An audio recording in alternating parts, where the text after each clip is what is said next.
I'm really excited because I'm with my longtime friend, Chef Evan, who has been on live TV with me many holidays. Evan, you have a really exciting announcement to make about a new steakhouse. We do. On Siesta Key, we're going to be opening up a steakhouse. It's fine steaks and seafood.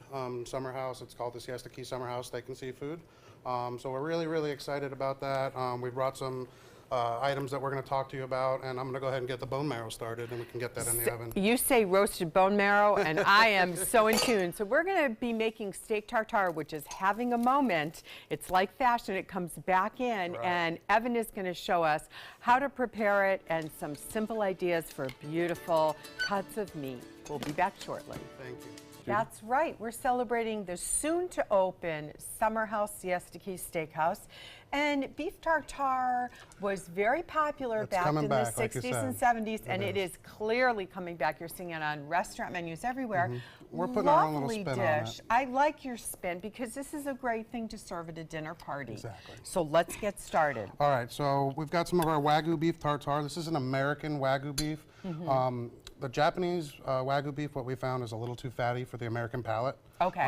So this is actually a Wagyu breed bred with a black Angus, full bred. Fantastic. So it's got a little bit more of that beefy flavor. So we've got some of that. We're going to go ahead and season it with Maldon flake salt.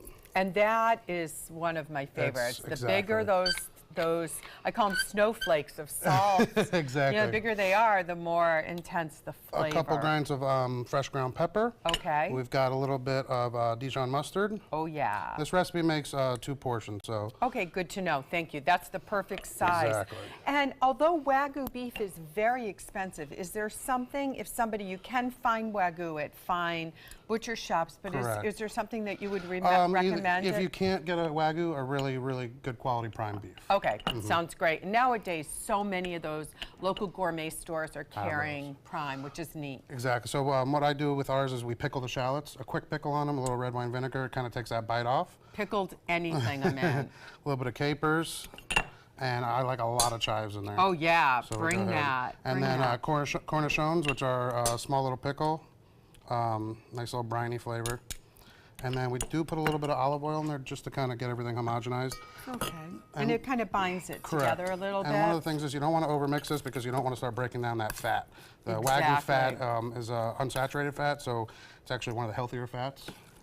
Fantastic. So we're going to go ahead and mix this up, let this marinate. Now, for people that are watching that say, ooh, I'm a little scared, it's raw, what do you have to say to them? It's such a high quality piece of beef that if you were really concerned about it, you could go ahead and sear it a couple of sides. But like I said, as long as you're keeping it at the right temperature, at the restaurant we chill the bowl down, we make sure that we're not pulling that beef out until we're ready to use it. Perfect. Well, you're going to find out how to plate it and bring together that bone marrow in just a few minutes as we're here with Chef Evan from the new coming Summer House Siesta Steakhouse. So the bone marrow smells so good, and you know, you can call your favorite butcher, like Southern Style Butcheries.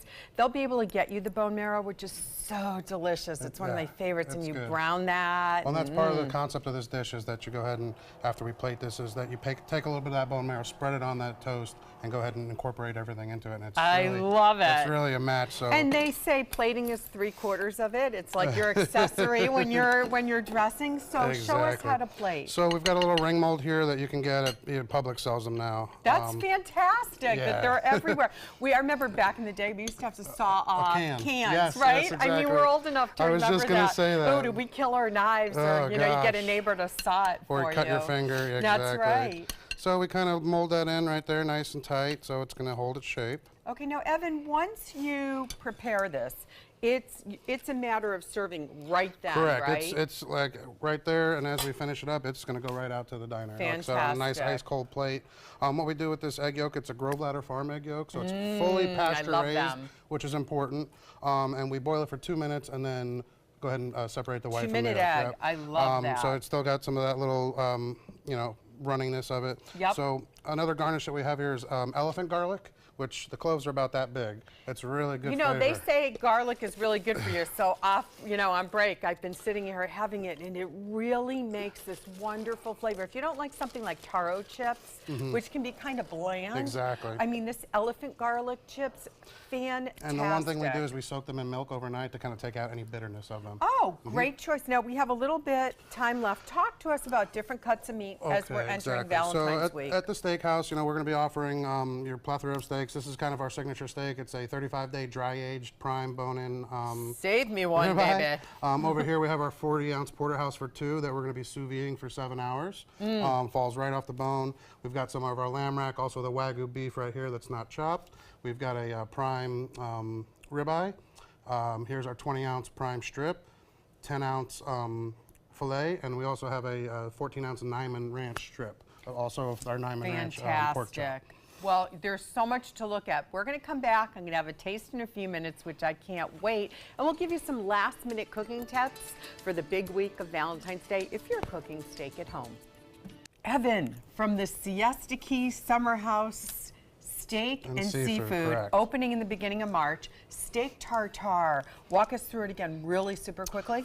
Hand-diced Wagyu beef. We marinate that with some pickled shallots, capers, some chives, cornichons, a little bit of Dijon mustard, flake salt, and a little bit of fresh ground pepper. And then we go ahead and roast the bone marrow off. So we have the garlic chips that we've soaked in milk and fried crispy. So everything kind of works. And then here we've taken Dijon mustard and infused that with brown sugar and bourbon.